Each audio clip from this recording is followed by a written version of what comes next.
Newcastle disease comes in two kinds: the VVND, Velogenic Viscerotropic Newcastle Disease, or Asiatic Newcastle Disease, that is AND. Newcastle disease is a highly contagious and often fatal viral disease in poultry, caused by a strain of avian paramyxovirus. It presents with a respiratory and nervous signs, decreased egg production, and high mortality, especially in unvaccinated flocks. Prevention lies on biosecurity measures and vaccination, while treatment is limited to managing secondary infections and supportive care, as there is no cure.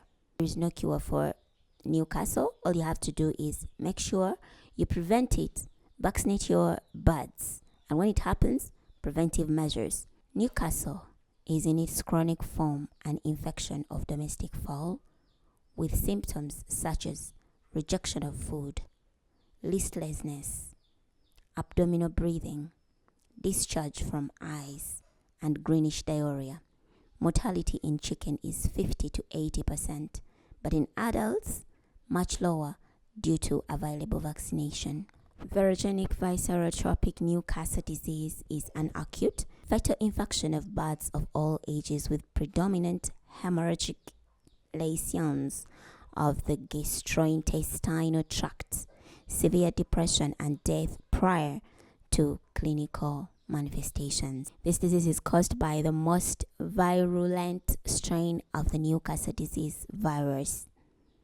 The virus of this particular type of Newcastle disease is very resistant and remains viable at extreme pH and temperature ranges, and may remain viable in the bone marrow of poultry carcasses for weeks.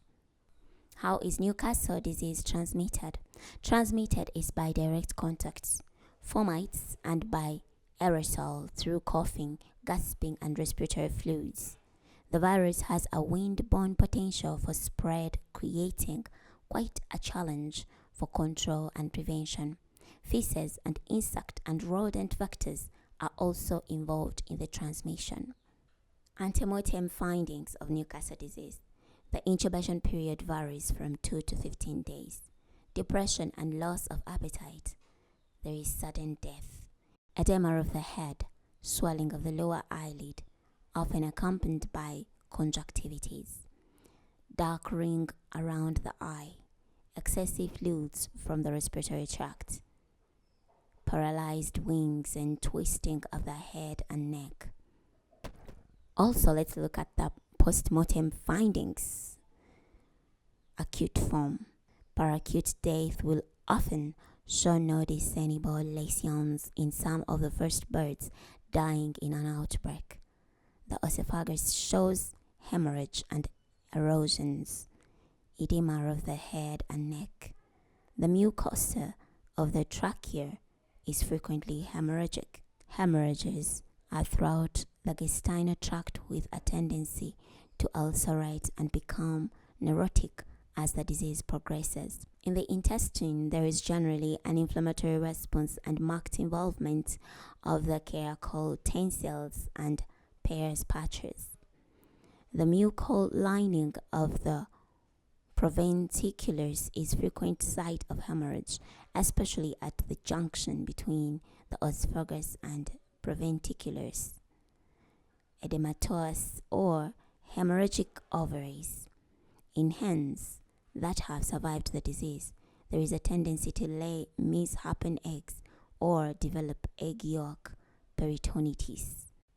Now let's also look at the chronic form, what you will see or observe. Catechol inflammation of the respiratory system, edema in surrounding connective tissue. Birds with Newcastle disease should not be admitted to the abattoir. If disease is suspected, laboratory confirmations should be obtained. If confirmed, carcass is condemned and premises with equipment should be disinfected. In case that laboratory confirmation is not possible, suspected carcasses should be also condemned. So when you're treating Newcastle, you have to disinfect the whole area, especially when you've confirmed that your birds are suffering from Newcastle. Newcastle must be differentiated from the following diseases: infectious bronchitis, lingotracheitis, fall cholera, highly pathogenic avian. You have to be sure it's Newcastle, because there are a number of diseases in birds, in poultry birds, that can display similar characteristics as Newcastle disease. But to save yourself all this, make sure you vaccinate your birds against Newcastle in the right time. Take care of your birds. Don't leave them exposed.